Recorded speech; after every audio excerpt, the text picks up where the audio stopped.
This week on the Doughnut Box Podcast, we're trying something different. So enjoy while we sit here in our living rooms and play a game.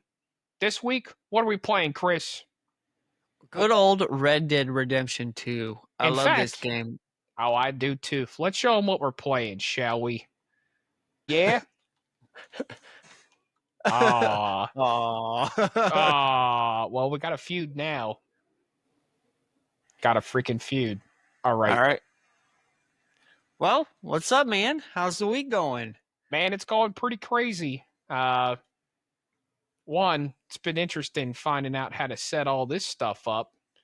But two, it's been pretty interesting. Had some health fun. Had some other people in my life have some health fun. So it's been pretty interesting. How about yourself? Oh, bro, it's that season of year where it's Easter, and in my line of work, it's already like, dude, what the heck? Hey man, Okay. you started this thing off with getting me. Okay.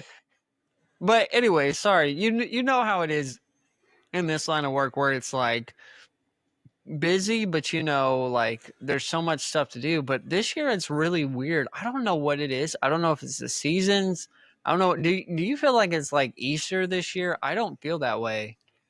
Nah, man. But then again, I don't know about you. But even like Christmas and Thanksgiving kind of didn't feel like it this last year. Is it because we're just getting older? Is that what it is? Maybe Okay. so. All right. Put up your dukes. All right. Hey. Oh. My bad. Oh, you want to use a knife? Okay. All right. Anyways, sorry. You think it's just because I feel like the older I get, the magic is somewhat gone. Maybe so. But, oh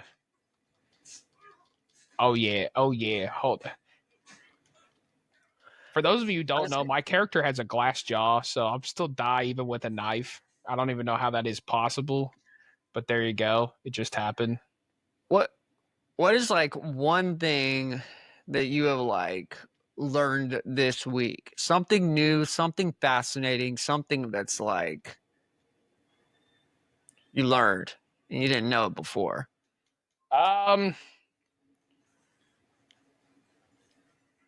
So I actually found out about, it's an interesting story. I don't know if you've heard about this guy. Do you hear about the guy who he's an ex-con and he gets out of jail and he ends up living in a Toys R Us for like 4 years without being detected? Oh, Do you hear about that guy? Yeah. That's insane, dude. That's insane. Like I did not know about that guy until this last week. And but yeah, he just lived there unabated in a crawl space.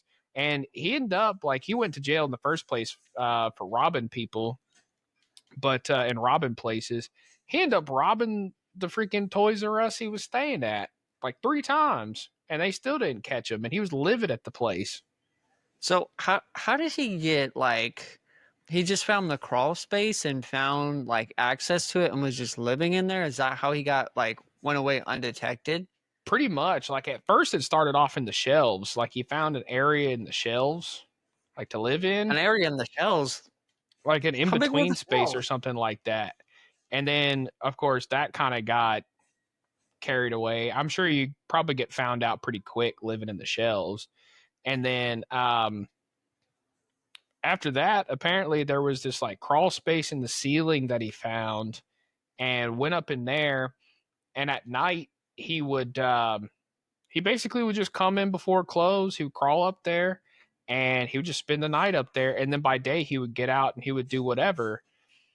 But so he wouldn't like stay in the place the whole time. He would just like come in. Did they not like see this guy coming in every day? Apparently they did not have CCTV cameras like inside, like or at least they had blind spots or something. But they didn't see him coming and going. But he robbed the place 3 times, and when he robbed the place, the reason he got away is because he would get up into his crawl space, right? But before he would do that, he would there was like this back door emergency exit that had like a fire alarm or whatever. And so he would bust out the fire escape or the emergency alarm, and so everybody thought he went out the back door. Like nobody thought he was still in the store. So that's how he got away with it 3 times, and then they finally put a camera back there, so he couldn't do that Oh, again. And then they got on. I guess he found out that they were onto him at one point, and then he moved next door. And now you got to forgive me. I was sick as mess, like in a fever daze this whole time, so I caught just bits and pieces.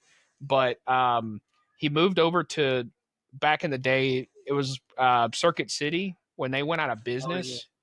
They end up there was like an abandoned one next door, and he ended up just like living in the abandoned Circuit City after that. But you know how he ended up getting caught? So for work, he was babysitting kids. I don't know who parents was like, yeah, ex-con, come babysit my kids. But apparently the people that he was babysitting these kids for, they started bringing him, or like he started bringing them like these really lavish, expensive toys and stuff like that, which tipped them off, you know. And they basically bringing them a bunch of stuff from Toys R Us. So they started realizing like, oh man, I guess this guy might be stealing from Toys R Us. And then they did a whole investigation, and that's what they found out. But his little go ahead.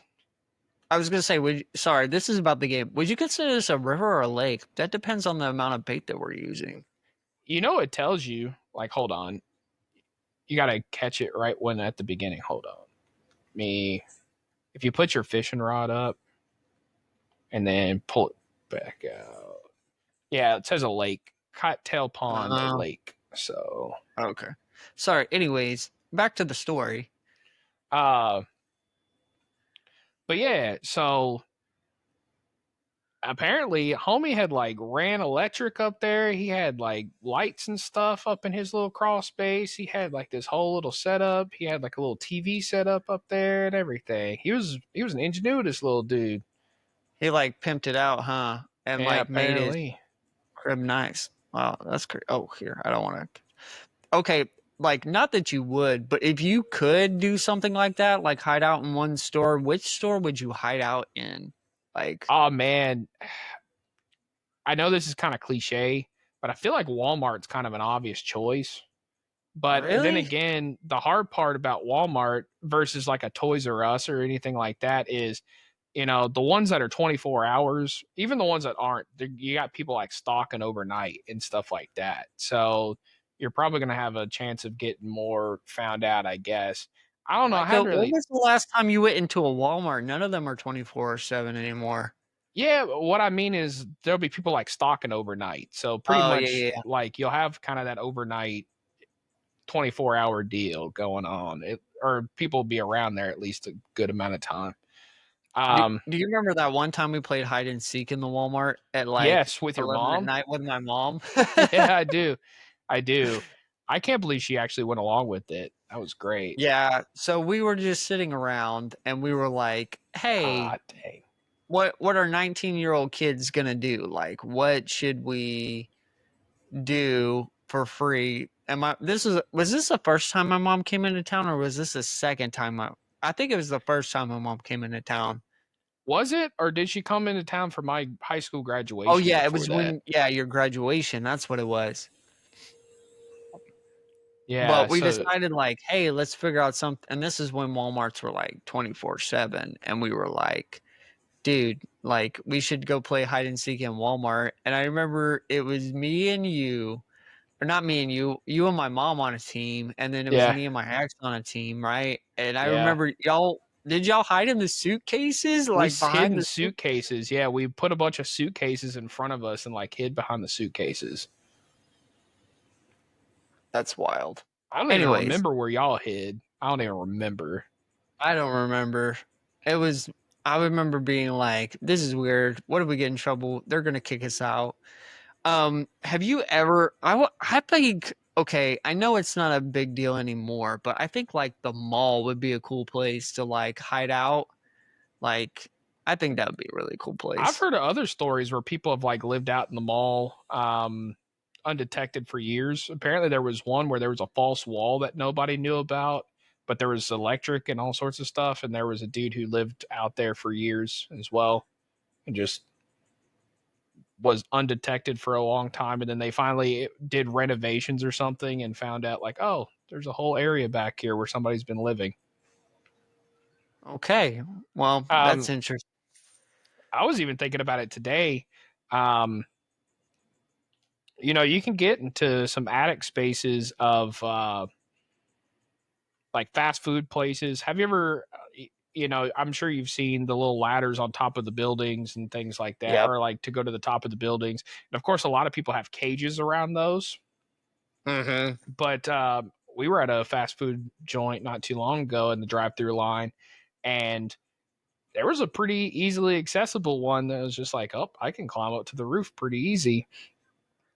Yeah. Now, when I worked for the grocery store, like in the back room, like if you could, there were these bays, right? And then there was an attic full of like a lot of storage supplies and stuff. And so if someone really wanted to, they like, if they were able to get to the back room and then climb up those ladders and stuff, man, that fish is like jumping really high. They could hide out there and nobody would know until it was time for them to grow. Like we would put like the Christmas or the Easter stuff out there, but that was pretty much it. yeah, and I'm sure like fast food places, I don't know what their storage situation is like. They might be going up there for like cups and stuff all the time, but I'm sure if you could probably make it to an attic situation up there, who knows? Maybe they never go up there. But then again, you got to be dealing with like the exhaust going up there and kind of some of the nastier sides of fast food that you're having to be subjected to. Um, I don't know, man. I'm like, I see some opportunities of places that you could live. I mean, even like rooftop. Now it's not pleasant, but imagine if you're homeless with a tent, right? I don't know, not Texas in the summer because that would be unbearable. But if you were able to get to the top of the roof and kind of stay undetected for a while, you could probably live up on the roof for a Look at while that big until. old fish. We both caught one of this. How much does yours weigh? Let's Sorry. see. No, you get 14 pounds, 1 ounce. Oh, 14 pounds, 3 ounces. Well, you got me beat. What are we doing here, Mrs. Pearson? Are you keeping yours? Yeah, might as well. Are you throwing yours back? I'm throwing mine back. You want to go hunting or do you want to like? Yeah, go? let's go hunting. Oh, bro, I didn't tell you the last time I played this. I was doing some hunting and I went into this train tunnel, and bro, this grizzly bear started coming after me, and I got lucky as mess because I shot it right in the head while it was coming at me, but it was about to get me, bro. And it was up there by Ansburg. It was the one up there by Ansburg. So I'll let you lead the way wherever you want to go. We'll go. We can ride there and we can tell some stories. All right, let's see for the viewers, the listeners, for the viewers at home. By the way, if you're not on YouTube, like, comment, subscribe, all the good stuff. Yeah, that's my plug. I was thinking about this too, and I got a good story. While we ride all the way to Ansburg, do you remember when you first got your license, like what the driving test was like? And then after you got your license, like, was it as you expected it to be? Because like TV and movies, they really hype it up of what it's going to be like. So just curious, like what your experience was like. First, I'm going to join the posse real quick. Oh, yeah. That way you can see my waypoint. 2, yeah, I remember it. 1, so I just got to go back. In the state of Georgia, with the whole Joshua's Law thing, if you ain't never heard of that, go look that ish up. You did your classes because we had to do mandatory like driver's ed, and then you had like what 40 hours of seat time where you had to like sit in the classroom and learn all this stuff. So so my folks did not want to pay for me to go to the classes because they were more expensive. So they were just like, you're going to do the online option. They're like, you're going to do the online option. And Bro, the online option, that was the most boring freaking thing in the world. But I remember going through that whole thing and thinking that was going to prepare me for it. And not really. A lot of it was just what to do, what not to do, and all sorts of stuff. And then I remember getting into the actual test, and I took mine in I would say it was a pretty lenient county. And luckily for me, what I ended up doing was I looked online first and just was like sample driver's ed questions. And you know what else is funny too? I went through the I feel like this helped me, and maybe I'm just an idiot, but have you ever you played that game Driver's Ed, right? With Jessica, Yep. the bro, I played that game I don't know how many times. Because they did go through like street signs and stuff like that, and like what to do and stuff like that. And so I mean, not like parallel parking in there is going to help you out, but I remember some of the street signs helped me out. But I just remember going a couple days before the test, and in the county that I had, it was just like right behind the DMV was the little obstacle course you had to go through and Oh yeah. everything. And so after it closed, I just remember for a few days, I literally just went through there, like just like I just asked my folks. I was just like, "Can you ride with me?" And of course, they wanted me to get my license, so they were like, "Sure." So went through there, and I remember like practicing parallel parking. And dang, what happened there? Oh, you just like trampled Yeah, I just somebody. trampled someone. Sorry. My bad. Speaking of driving, I did not do that during my driver's ed test, by the way. But I just remember like practicing parallel parking. Like the biggest thing I think I was worried about was parallel parking, because that's Oh not yeah, one that's that the hardest. you typically do, especially not in Augusta, Georgia, where we did it at. It's like, what are you going to parallel park besides downtown? And so I just remember practicing that a ton with the cones and everything. Um, and then I remember getting up to the test, and I mean, the test, like the little computer test, wasn't hard. It was just like the street signs, and I feel like that was pretty straightforward. I got a couple of them wrong.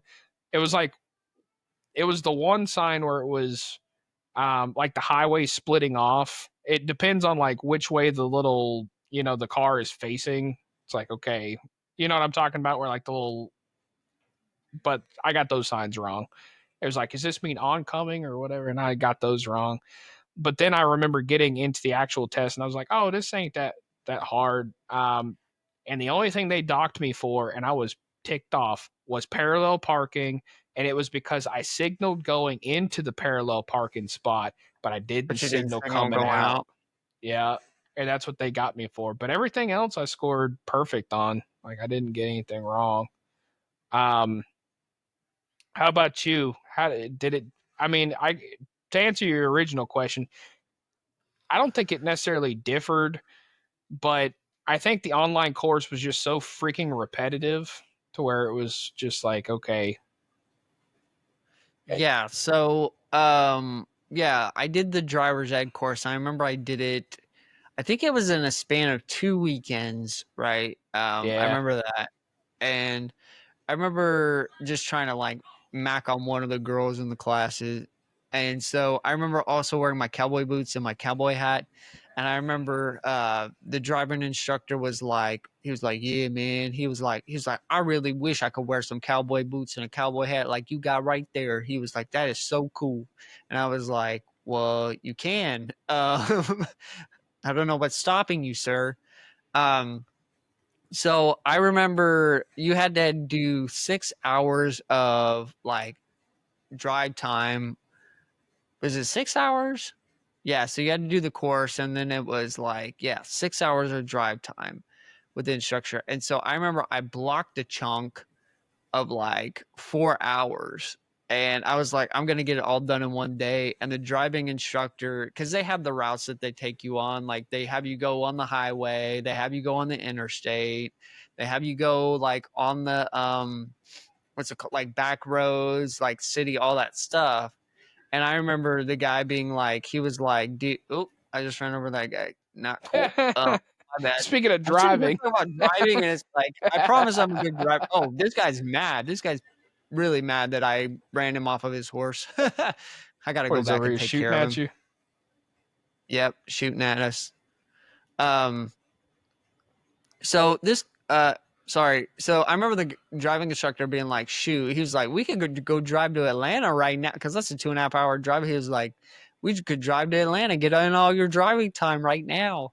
And he was like, but I got to take you on the course. We can't do that. And I was like, man, that'd be cool. But that would be weird. Like, I Yeah, remember getting to know that driving instructor really well because we went all over to Augusta. We went to North Augusta, which was right across, because he was like, I want you to practice driving in another state. And I was like, okay. So I remember I got all that done, did my test. I wasn't really like I was nervous about the parallel parking, but I think I made like a 96 on it, and they docked me for 2 things. I don't remember what the 2 things were.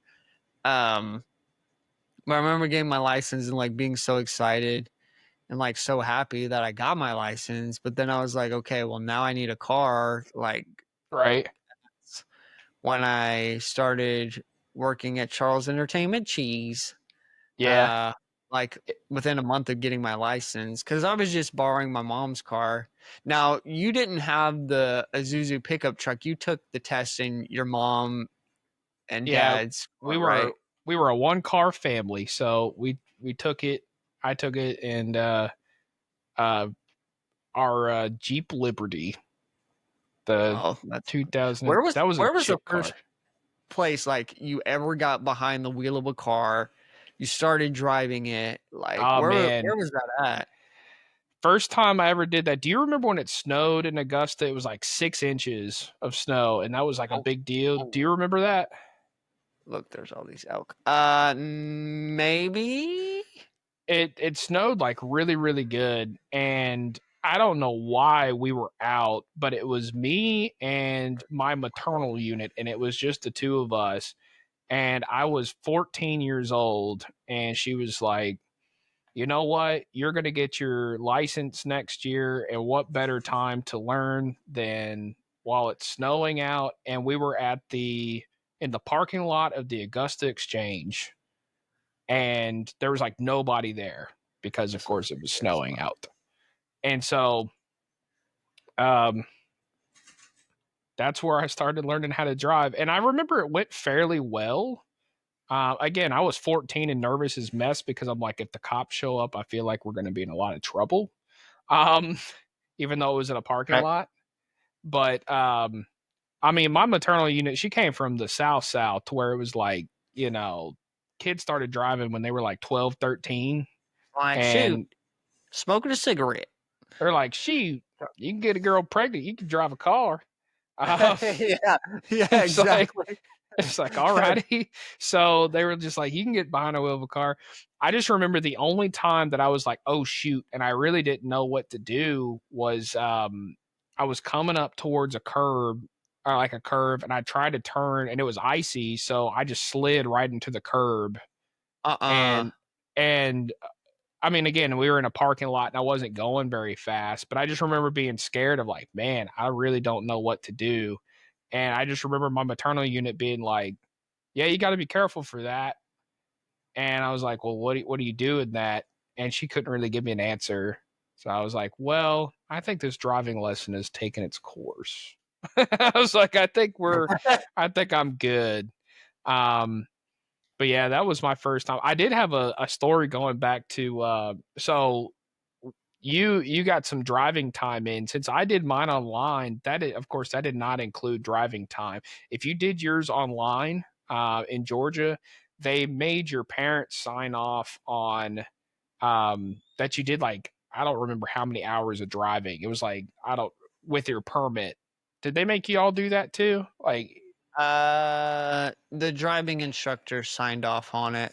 I got you. Well, since I did Oh, yeah, no, online, no, no, no.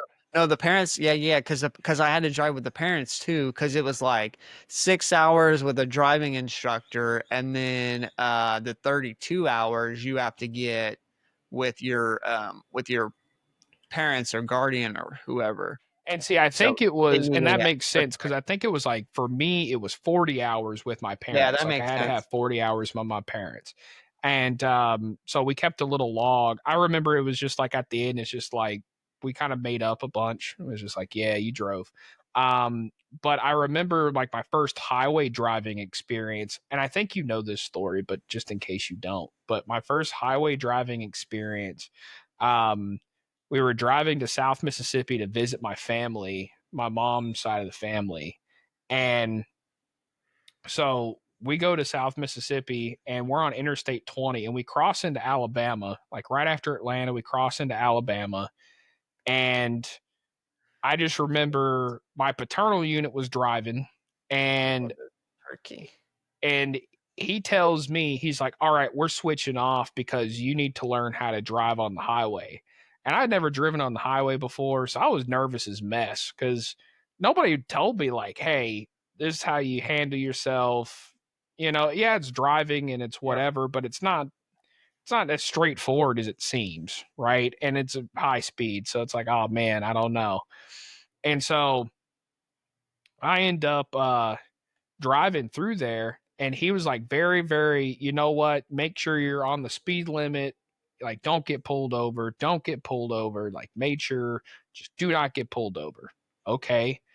And so I was very, very, You are want you the going for shot? that turkey? You No, going you for go that for it. turkey? You go for it. That's yours. Nah, you're good. I don't have the All right right. gun for it. I'm gonna blow it in half. I got it. Wait, I lost it. I got I it. only got my big game guns right now. Um but anyways, so he was like very much, you know, you gotta be very careful and don't speed, don't swerve, don't nothing. And so we get out of like the first two counties in Alabama, and he proceeds to tell me, he's like, yeah, you're driving the rest of the way through Alabama. He's like, we can breathe a sigh of relief and you don't have to drive as cautiously. He's like, but I had a warrant for my arrest in those two counties. So that's why we were driving. Apparently, he didn't pay a parking ticket or a speeding ticket in like one of those counties, and he couldn't remember Wow. which one. And so he's like, yeah, I had a warrant out. And he's like, so just be careful all the way through Alabama. So it really had nothing to do with me like needing to learn how to drive on the highway. It was just like my mom didn't want to drive. That's wild. And so it's There's just like, a you're going to drive. there's a gang hideout up here. Let's go see if we can clear it real quick. Sounds good. Or a So, bounty or something. Yeah, so I have something similar to that. Here, I'll lead the way. I have go for it. something similar to that. So, I had already gotten my permit, and then this is when I was 15, right? So, that year for Christmas, my mom had gotten the whole family tickets to Medieval Times. So, Medieval Times was in Atlanta, which was 2.5 hours away, and my dad thought it'd be a good idea for me to get some driving experience in. And so I remember like getting up. Oh yeah, you see him in the cave right there. Yeah. Yeah. I remember my dad. Hold on, we'll pause. How do we want to do this? I'll stay up here. I could snipe them from here. Okay, I'll distract them. Roger Gardner. Oh, can't Let's say see what the that. bounty target is.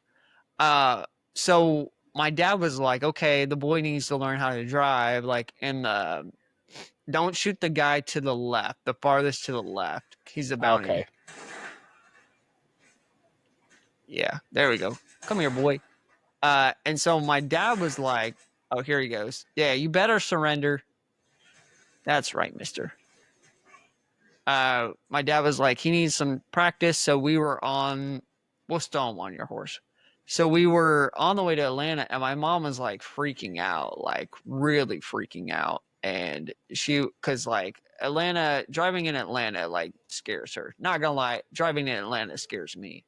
And I'm really tense and on edge. You remember when we were like driving Oh, out yeah. here, like when we passed through Atlanta, like I was on pins and needles. I wasn't even the one driving. You were the one driving, but I was on pins and needles. Like, yeah, make sure I don't want to get in a wreck in Atlanta.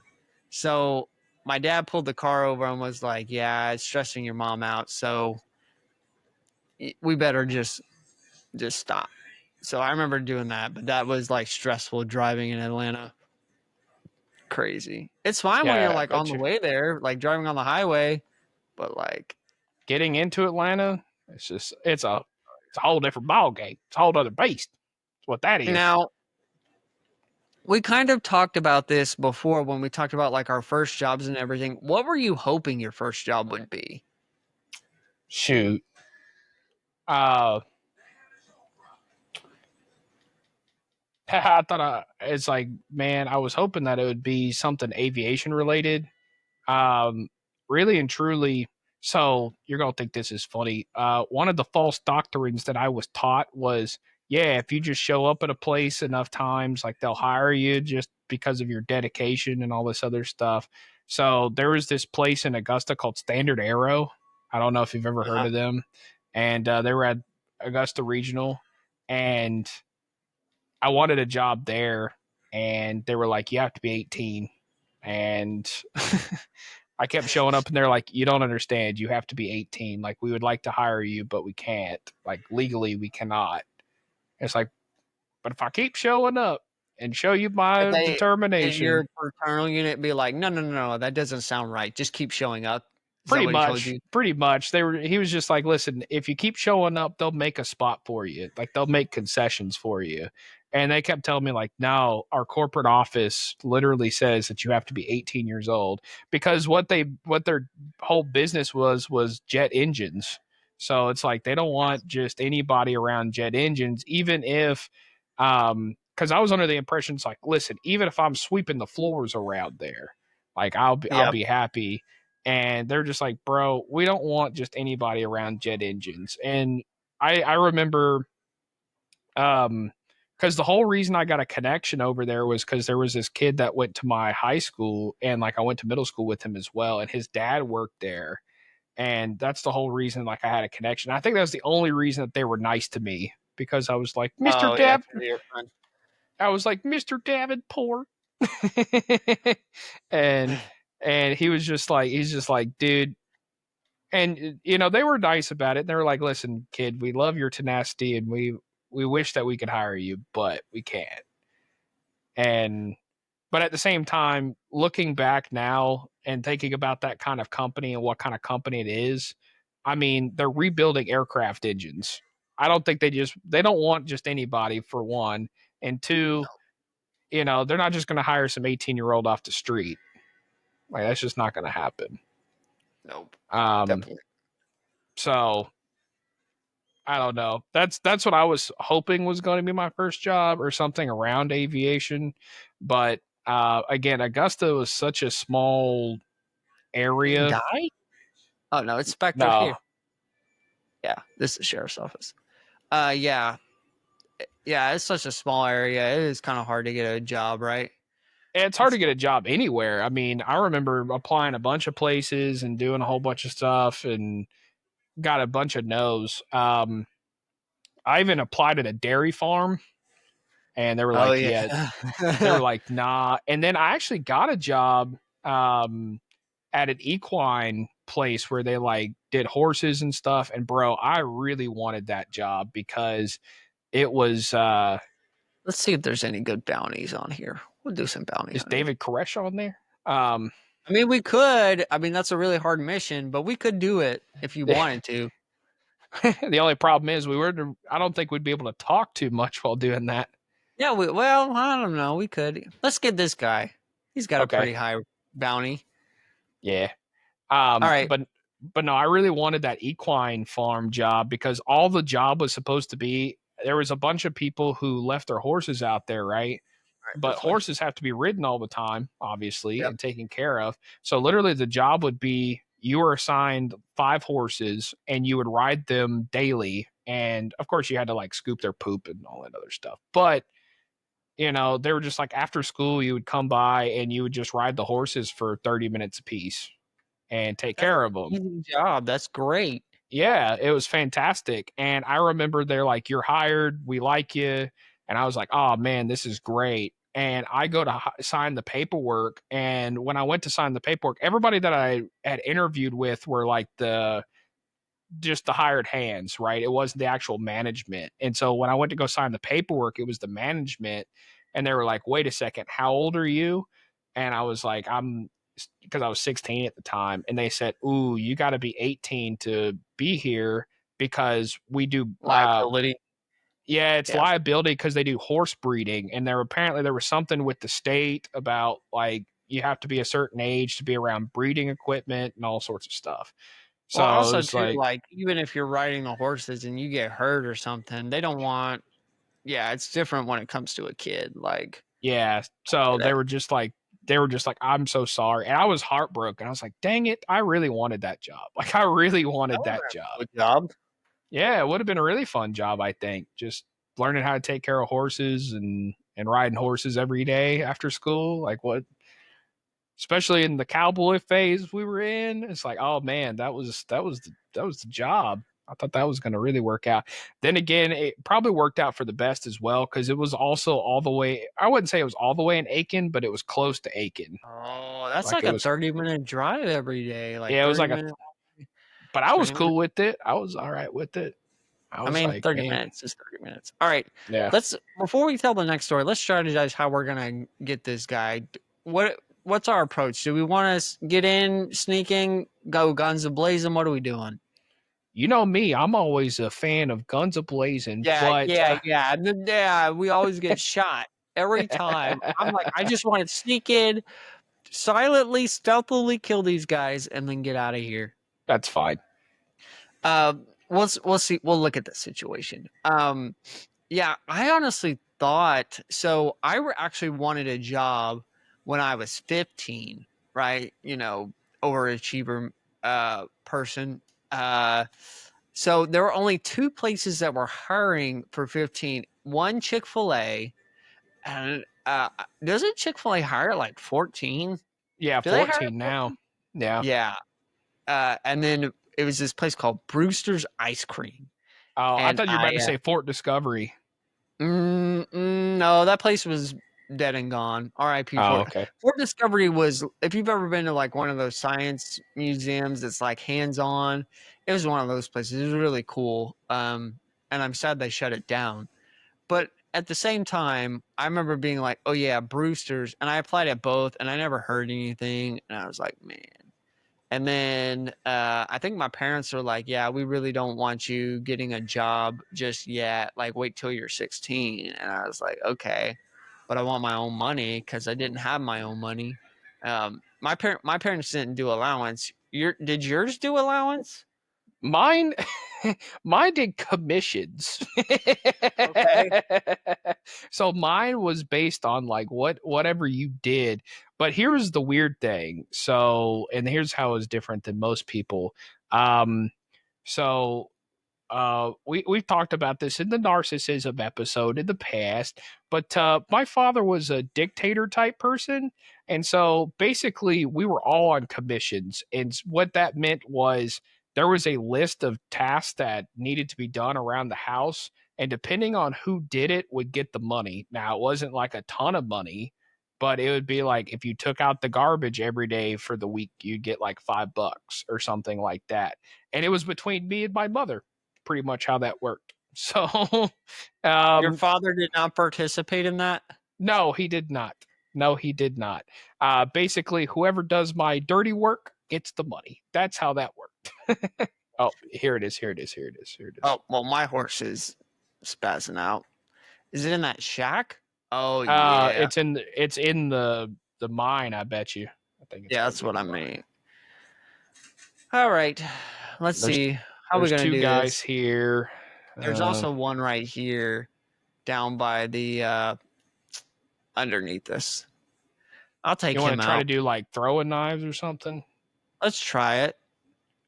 Actually, I I don't also have got throwing some knives. I've got some dynamite. tomahawks. Ready whenever you are. All right. 3, 2, 1. Oh, well, he's already got me. Yep. Well, here we are. We're in a shootout. Oh shoot! Oh, Who's that? shoot. Where'd Whoa, that guy come just from? ran up on you. Oh my gosh. I don't That's even know where so that guy came from.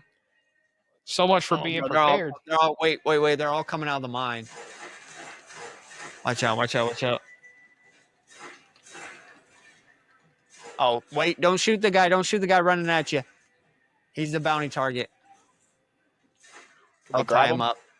Yeah, I'm gonna grab them. You cover me. I'll cover you. Yeah, I got them. We'll get the rest of these guys. Okay, I got your back. There's a guy coming up here. Oh, there's a lot of them coming up here. We ride together. We die together. Bad boys Bad for boys for life. life. Okay. Oh, Oh, dude no, coming up sir. behind No, us. sir. No, sir. Yeah, I really thought I was going to work at Brewster's, and That was a lot of people's first job around there. I think I've told you this, but I haven't. I don't know if I told this to the listeners, but I actually got the job at Wendy's. I got a job at Wendy's, Yeah. and But it my was father, Wendy's. Yeah, go ahead. yeah, and my father was like, "Yeah, you're not working at Wendy's. Let me put in a couple favors for you." And so, what's crazy is, working at Publix apparently is a tradition in my family. Let me get this guy. 3 generations. Yeah, 3 generations. So my grandpa worked for Publix, my dad worked for Publix, I worked for Publix, my brother works for Publix now. So my dad got me the job at Publix and was like, "Yeah, there's another guy somewhere around here." He's up top up here somewhere, I think. They're coming down the pit. That's what my 2 Schofields can't handle. Oh, shoot. Oh, little boy's running. Come here, little boy. I got him. He's got him. Oh, excuse me, sir. Oh, he's running down this hill. Oh, well, I'm about to die. Oh, man. What was, like, this dude's making us look like a fool. Yeah, he is making us look like a fool. Where's he at? He's over here. This guy's running. What was the first video game you ever remember playing? Oh, man. Did you get him? Nah, he's running around here somewhere up in the mountains. Oh, yeah, he's over this way. I see him. For some reason, this isn't like the first one that I remember. I got him. You got him. But there's guys coming up behind us. Because really, my family was pretty staunch Pentecostal for a while. And especially like when we moved to Germany and whatnot, and they kind of broke out of that. I think a lot of that had to do with my paternal unit. He went to war. And when he came back, he came back with the PlayStation 1 and with like a few games. And I don't know why, and you remembered this one, but I just remembered there being a demo CD. There was like a demo CD that had like 5 to 10 games on there. And one of them was the wrestling game that had Sting versus Goldberg on there. I know you remember that one. Yep. And then it also had Spyro on there, like the original Spyro. And then, so I remember playing that one. And then there was like Tarzan. I remember there's a Tarzan game on there. Young Tarzan where he's like swinging on the. Yeah, you swing on the vines and all sorts of stuff. Crap. He just got away. And we only got 4 minutes. This guy is slippery.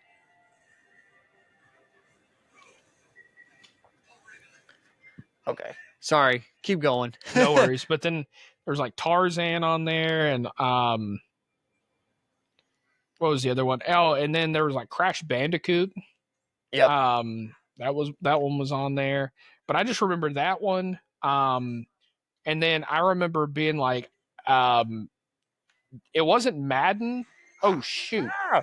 My horse is just bugging today. Sorry, y'all. But maybe if you remember this one, what was it called? It was called NFL Game Day. It was not Madden. It was like the knockoff Madden. It was called NFL Game Day 2000, and I remember having that one, and playing that game. And then the other one that I remembered, you might remember this one. It was like they bought it for me after the fact, but it was like a toy soldiers game where you're like in a backyard. Yeah. Do you remember that one? That game. It's like you're in the backyard and you're like fighting against this guy who's in like a helicopter, and he's Yep. kind of like a Bane character because he's got the like the breathing apparatus on, and he's like a scary figure. Yeah, I remember playing that one. But I don't know which one was like the first one, but those are like the OGs that I remember having. How So about mine, you? I didn't play them, but I remember playing them at other people's houses. Was GoldenEye Oh yeah, on the Nintendo 64. That game was like, I thought that was really cool. yeah. I also at the dentist office, they had this game. It was called Pod Racers, Star Wars Pod Racers. I Oh don't yeah, know if you know yeah. that one. No, And I've got that on then the PlayStation right now. Actually, oh, you do know you you? can. Yeah, you know that you can like get that on the current like the PS5. That's wild. And then there was also what was it called? Let's see if I can make this in a minute and 40 seconds. I think I can.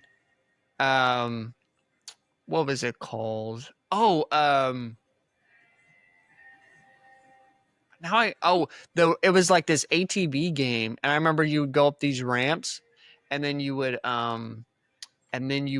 like do wheelies and tricks and all Oh that yeah, stuff. yeah.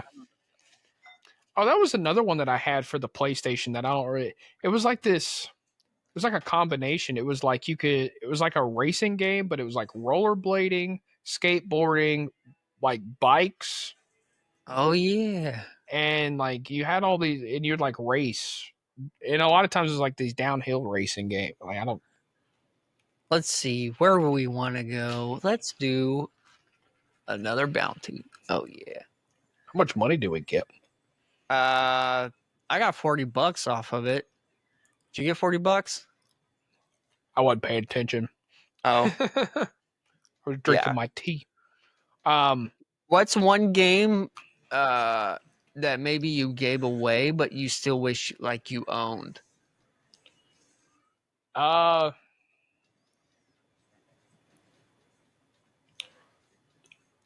maybe you remember this. What was that called? Oh, Need for Speed Underground 2. Do you remember that Oh one? yeah. Like the Yep. street tuner game. I remember giving that Mm-hmm. one away. Like I traded it with the kid, and I remember being like, I wish I didn't get rid of that game. That game was fun. Um, I remember making my little tuner cars uh and doing all the races and whatnot. And as a kid, that was like the one that I think I played probably the most. And I got that from my cousin actually bought that one for me for my birthday back in the day. And he owned like this Honda Civic, like a tuner kind.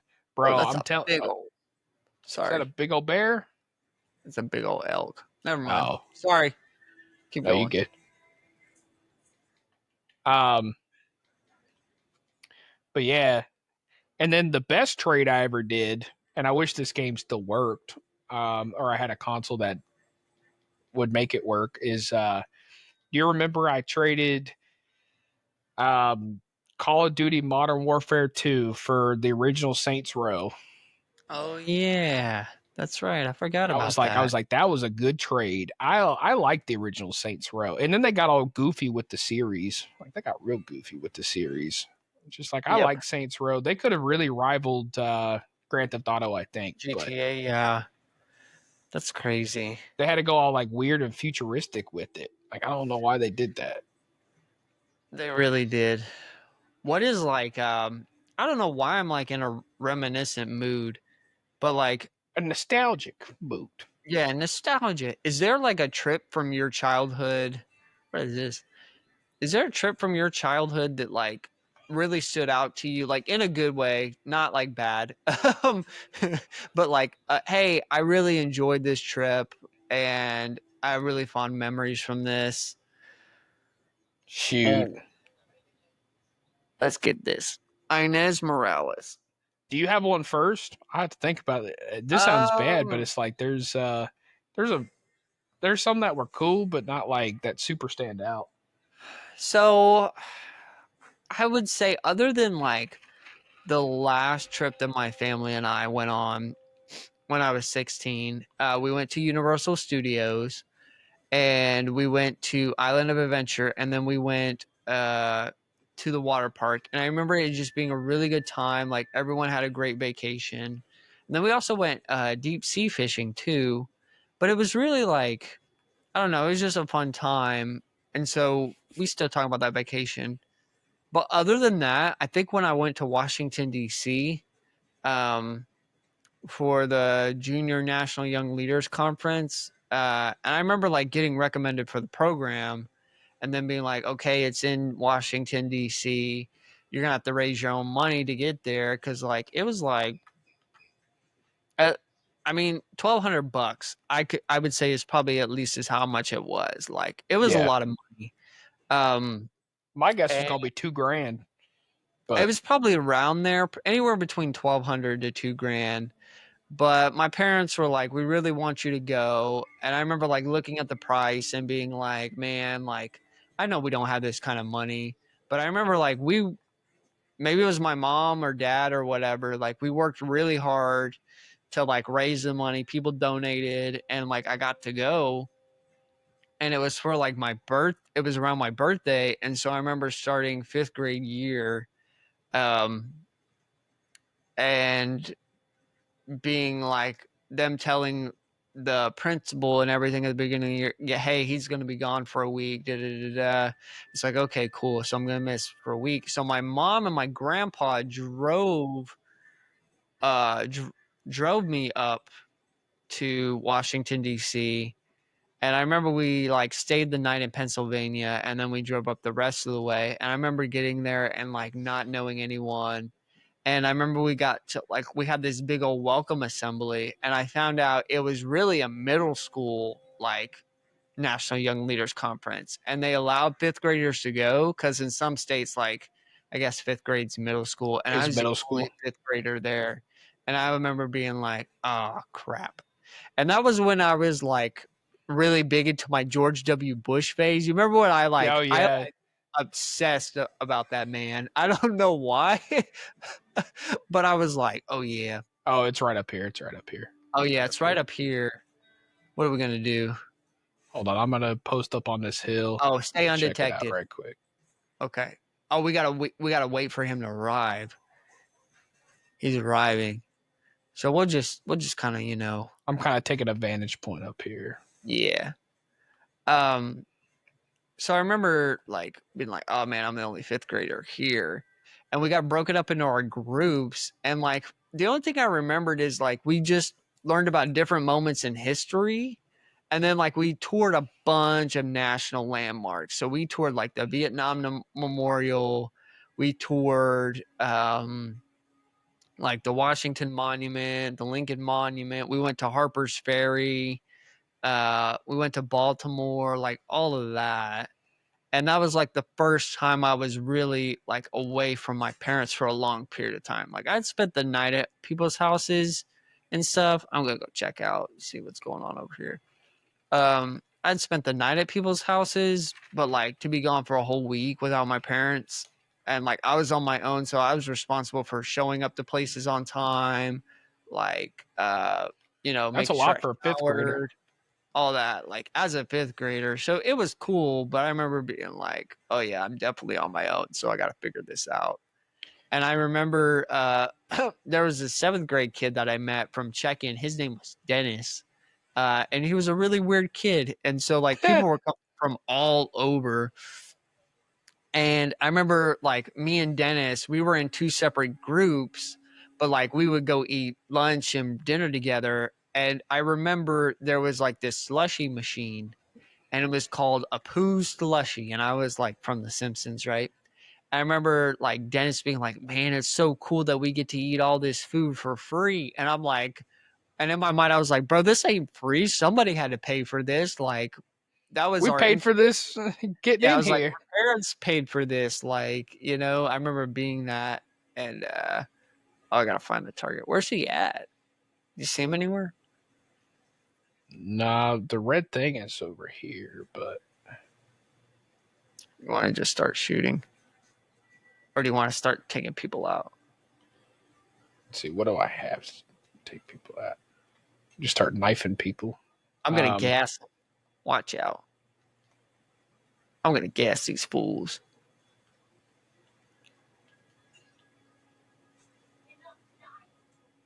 Oh, well, they alerted to us. Guess silent but deadly did not work. Nothing my two Schofields can't handle. Oh. I think I might have shot her. Accidentally. I'll get her. So I know you said, well, shot him. I think I shot him. I think I shot him. That was me. I think mine, thinking about it, so like my first substantial trip that I remember is, of course, I lived in Germany and as a military kid and whatnot. So I had traveled a little bit and whatnot, but I remember the first time on my own, my folks were like, listen, we're going to fly you out first to your grandparents in Mississippi and then second to your grandparents in Texas and Lubbock. And so it's funny. I was actually thinking about this today. So I know you said happy stories. It's like this started off as a good story, and then all of a sudden like it changed course. So I just remembered they were like, okay, summer vacation's gonna happen, and this was after fourth grade the second time because I went through fourth grade 2 times. So this was after fourth grade the second time. And so I was going to fifth grade and I thought like, okay, good. Like I passed the fourth grade, maybe this is good. I don't know. Right. And I went to my grandparents' house in Mississippi for a month. And dang, that was a short little jog over here. I was like, we're in Valentine. Like the sheriff's office is right here. And so I remember they flew me down, but they were like, we're not coming with you. You're going to fly on your own. But they did the whole, like a company pastor okay. They drove me from Augusta to Mississippi and we met halfway. And then from Mississippi, they're like, you're going to fly to Texas. So I spent so I spent a month in Mississippi, and which was rather uneventful. That set of grandparents, they were like the super spoiling kind, and they were just like, oh man, like, and they were just like, oh, you're not getting treated right, kid, so we're gonna buy you whatever. But I was also the kind of kid that was like, they would take me to the store and be like, anything you want, you can have, just let me know. And I was the kind of kid like, I don't really want anything. But a lot of that had to do with just being like, oh man, I don't want to have this held over my head later on. And I always thought that they would. So I was just like, nah, I'm not going to do that. I don't want to get in the back. I want to get in the back. Get out of here. So anyways, but I mean, anything I really wanted, they were just like, oh man, you want some grilled cheese? You want to do this? I remember like we went to Florida, like we packed up the camper, like we went to Florida, like they took me into the go-karts and stuff like that. They did like a bunch of stuff. And to me in my normal life, like I wasn't used to that of just, whatever you want to do and just kind of doted around me was pretty cool. I thought that was like legitimately about me was pretty cool. And so it's like I went there and then that month ended and they're like, okay, we're going to fly you to Texas. And so I hadn't seen this set of grandparents for a while because we had moved back from Germany and we were only just a few years in, like 2.5, 3 years in. And so we get there first, I just remember this was like my first time, of course, flying by myself. They paid the little extra money for an accompaniment, but you had like a chaperone escort. Yeah. But like, here's the dumb part. So, basically, it's like they picked us up. Wagon of death. It's like they picked us up, or I'm sorry, the little chaperone. Basically, after security, they're like, okay, they pick you up. They take you to your gate. And so I remember sitting at the gate, and in New Orleans, it was fine. They were like, oh, yeah, we'll get you a bite to eat and all this other stuff. I remember getting to Dallas, and there was a 2-hour layover in Dallas. And, bro, I'll never forget that layover because they were like, okay, for this layover, you got to come with us. And the plane landed, and I was already kind of freaking out because the plane landed and everybody got off the plane, and I'm still sitting there. And they told me to just like sit there and wait for the escort to come. And What's this? so, Water? What am I? The Israelites? Okay, sorry. Go ahead. And so pretty much what ended up happening was I sat on the plane this whole freaking time, waited. The flight attendants get off, the pilots get off, and the plane is empty. Like they clean the plane and it's empty. And here I am just like sitting there. And so the new crew gets on, like the new flight attendants get on, and I'm like, hey, I'm still, oh shoot. Oh, it's on fire. It's on fire, Ricky Bobby. I done ran, bro. I somehow survived that. I survived. My bad. Sorry. Oh, jeez. I made that joke about the Israelites, and there's the burning bush. The burning bush over here. Sorry. Oh, somebody shot me too. That guy was kind of mad. Yeah. Jeez. My bad, guys. That's your horse. But anyways, so the new flight crew gets on, man. And I'm like, hey, I'm still holdover from the last flight. And bro, the flight attendants were pissed. They were like, are you serious? Nobody's come and got you yet? They were like rolling their eyes. They were like, somebody's going to come get this kid. So they freaking call up to the gate. Somebody comes, and like everybody's huffy. Like everybody's huffy about this. And I'm just like, bro, I'm just trying not to get flown somewhere I'm not supposed to. And then so they come and they get me, and they're like, okay, you still got 2 hours for your next flight. You're going to the layover room with all the other kids. And I'm like, okay. So they take me to this room, and I kid you not, it was like a little airline office. It had no windows. Like, you've been to DFW. Like, imagine the interior of DFW. You know how you have like the circular windows over here? Like, imagine there's just a door, and in the door is an airline office, and there's no windows, there's no nothing. And so, and there's a TV, and it's funny because it's like they open the door, a bunch of kids are just like looking like, who's the noopy? Like, who's the new kid in here? And so I'm in there, and I just remember it was James and the Giant Peach. They were playing James and the Giant Peach, the live action one, not the animated one, like the live action one. And the adult leaves, but they basically just lock the door. Like, we tried the door. Trust me. Listen, kids, you leave kids by themselves, they're trying the door. Like, we tried everything. Like, we're like, are we really in here? Like, stuck in here? Oh, we were stuck in there. And so we were sitting there watching James and the Giant Peach. And every now and then, basically, somebody would come back and go and call a name and say, okay, it's time for your flight. And they would take you. And so, but there was like no clock in there either. So, bro, 2 hours for a kid is like an eternity, bro. Yeah.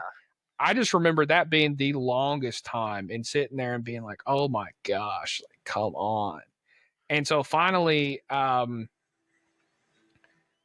I remember getting in trouble too, because hey man, you knew me in the 4th grade the second time, right? And so there's that scene in the live action James and Giant Peach where they're sailing down in the ocean on this big peach. And what does a peach look like? It looks like a big old butt, right? And so, man, it was this big lady that came in that took the last kid, right? And I was just like, yeah, that peach looks like that big old lady's butt. And bro, everybody started laughing. And apparently she was on the other side of the door. And she came back in there, and she's like chewed me out. She was mad. Oh, we just had a collision. These people are mad. Oh, don't you talk to me. And so they end up taking me, and they're like, okay, it's time for your flight. It's time for your flight. So they end up coming and getting me, bro.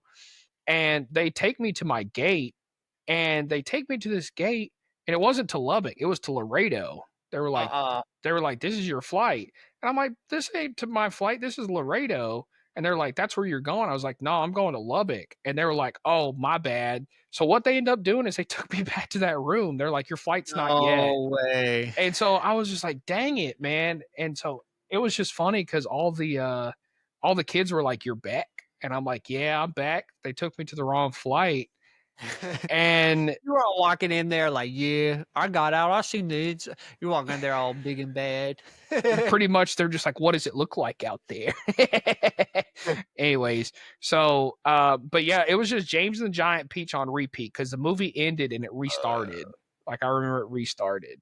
I guess it was because they just assumed like all the kids just didn't have long layovers. I guess that was the deal. Probably what it was. All right, let's and see. So anyways,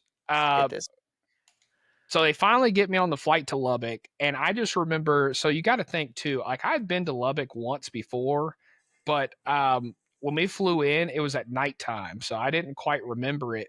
And I just remember flying through there, and I just remember it turning from green to brown. Yep. And I just remember circles everywhere. And I was like, what the heck are all these circles? I was like, what is this? I was so confused. I was like, man, what is this? Especially coming from like Georgia and having family in South Mississippi where it's, it's green and trees and everything. And it's just like you fly into this place where it's like brown and orange with a bunch of circles. I'm just like, what the heck is this? And so finally we land and everything. I get off the plane. My grandparents meet me and whatnot.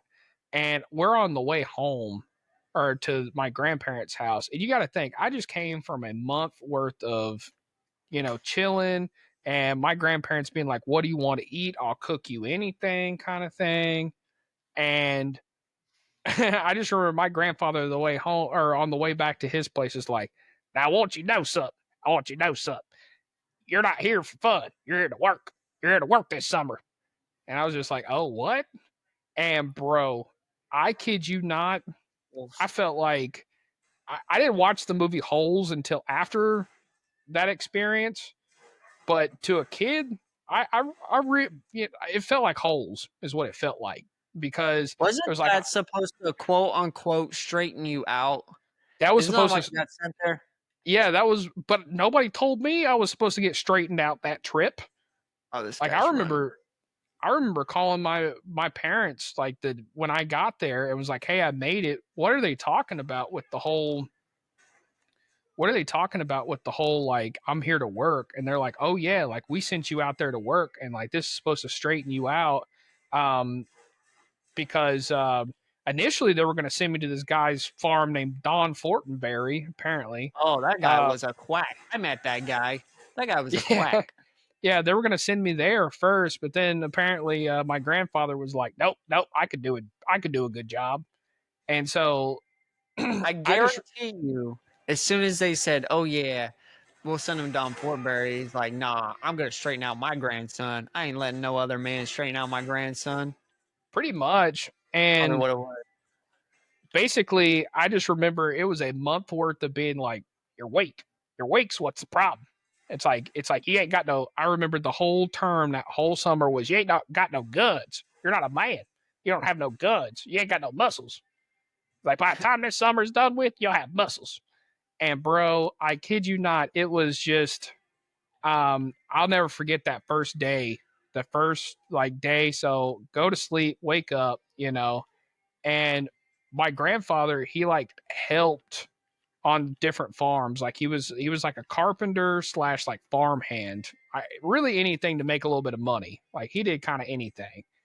And so I remember I got the target. I just remember I woke up and I got up and he was already gone, and my grandmother was doing something else. And I went to the living room, turned on the TV, and started watching you'll laugh. I started watching Price is Right. I turned on the Huh. Price is Right, and my grandmother came in and they were like, "Oh heck no!" They were like, "Oh heck no! What are you doing? Just sitting around watching the Price is Right?" And I was like, "What else? What else am I supposed to do?" Oh, that was a wrong answer right there. It's like And you're supposed to be working. they're like, "You're You're supposed here to to be get. Yep. exactly. You're supposed to be working. You're supposed to be working." And from then on in, it was like wherever my grandfather was, that's where I was. That's where I had to be. And man, oh, I thought you were right behind me. No, You still I'm over over here? here at the other end. I got the guy. I'm just gonna ride him to town. But yeah, man, we worked all freaking summer. I remember I had to put a whole fence up on his whole property with a manual post hole digger. Oh yeah, And you never had to put a post hole digger, oh or use a man, post hole digger. Yeah, that's work. especially in West Texas. West Texas. So what I did not know is in West Texas, it's literally called the Cap Rock for a reason because it's a giant rock, is what it is. Can you come back And here and help me out real yeah, quick? I'm the bounty is escaping. yeah, where's he at? Back this way. I had him, and then all these people ran up on me. But yeah, no, digging holes in West Texas, that's hard work, man. Hard Yeah, work. man. And I just crashed out. So yeah, Crash pretty much that was the experience that I remember the most. It turned from, oh yeah, you having to do whatever you want summer with your grandparents to then they're here to straighten you out in like a scared straight farm experience.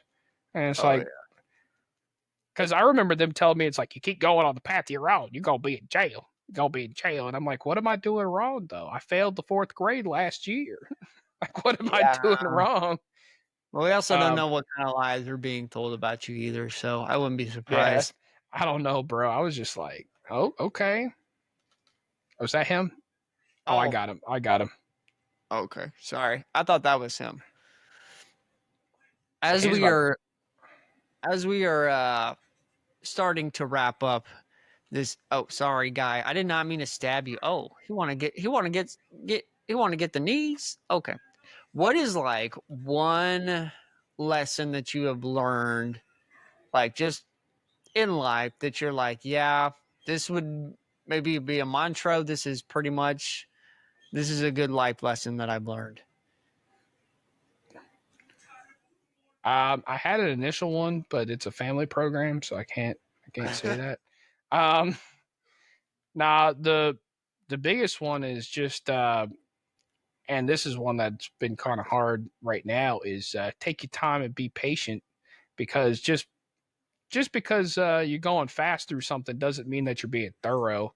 You know, a lot of times society puts pressure on you, and there's a lot of pressure to you got to get this done quickly. But there's a lot of times that you could do things quickly and tactfully at the same time without Right. rushing through things. You know what I mean? And so Yep. I think that's the biggest thing for me was because I used to just rush through things thinking, okay, I oh he just got off. He just got off. I got him. I'll get him. Oh, Wile Coyote over here. I got him. Yep. Dude, these guys are no joke. His little gang is like serious. Better get more than $40 off this deal. Yeah. Oh, Um, you got him. yeah, I got him. But yeah, it's always hard because that was my biggest thing is I used to be like, oh, yep, I can get things done and I could get things done quickly. But a lot of times you'd have to go back and it would take you 3 times to undo the stupid stuff that you messed up on by going way too fast and not paying attention to the details. There's ways that you could still get things done quick. In fact, I've learned that if you take your time and don't put yourself in so much time pressure, I mean, of course, you got deadlines and you got to make sure that things get done on a certain time. But if you don't like rush and you make sure like, hey, you know, I'm going to make sure all of the things are taken care of, but I'm going to do it at a sustainable pace. Things you end up getting done a lot faster than when you try to rush through it anyways. So it's always better to be patient with stuff, but that's still one that I'm learning today, because sometimes you just want to get things done. You want to have things happen right now. But I would probably say what definitely about you? put yourself in other people's shoes. Um, and that's really helped me because I don't know, like I have the tendency to judge people a lot of the time, like first off the bat, and I have to stop myself and be like, no, like you need to get to know these people, and you never know what someone else is going through. And before I would judge people and be like, I can't believe they're in this situation, I can't believe they're in that situation. God would be like, oh, you think you know their situation? Here you go. Let me put you in the same situation. And it really helped me learn to not be so judgmental of people or so quick to make assumptions about people. Because even like the person who cuts you off in traffic, like maybe they're just having a bad day. Like, yeah, they may be driving like a jack wagon, but they may just be having a bad day. So you never know. And then I also learned like, all right, we'll do one more as we're wrapping up this podcast. All right. It's always like, it's not what you know, it's what you can prove. And I mean that by like, always get like, oh, we just done a bounty. Always get like receipts for things. So like anytime like you have an agreement with people or like, even I'm this way too, and maybe it's on the borderline of being paranoid, but Getting I'll to be like, writing, huh? get that stuff in Get writing. it in writing, yeah. Because if it's not in writing or you don't have it recorded, then people would be like, "Yeah, I never said that." And I've always been like, "Yeah, well, people will, honor their word, and not everyone is like that. Just because you're like that, so sometimes you got to get the stuff in writing. Even like when it's like, oh yeah, you paid this bill or you got this confirmation. I always screenshot it or have a way I can access it. So, um, but yeah, uh, it's been a great episode, man. Do you got anything else you want to add before we start wrapping up? Nah, man, it's been real. It's been fun. You get to see a little bit of our gaming skills over at the Doughnut Box here. It's been a little different, but I've enjoyed it. I hope you enjoy the new format. But other than that, I think it's been good. I didn't realize it was about to be a. I didn't realize you were about to ask me a bunch of questions, interview style, and it was going to be basically Oh you yeah. interviewing me. Sorry, But dude. I hey, was just thinking about it. Whenever we hop on here, I just think about it and I just talk about it. Like, nah, you're so good. it's really just It's like casual, catching up. it's like the casual interview of Micah. I don't know. I'm gonna be like Shannon Sharp. You know how that goes when he's just like, instead of like offering them whiskey and stuff, it'll just be, we're just gonna play Red Dead and interview you. it'll But just be a thing. But yeah, I'm good, man. I'm good to sign it off as we kill that pack of wolves back there. yep. Well, it's time for the starship to take us out. I'm Chris, And I'm Micah, and this has been the Doughnut Box. shooting in the air like I don't even care.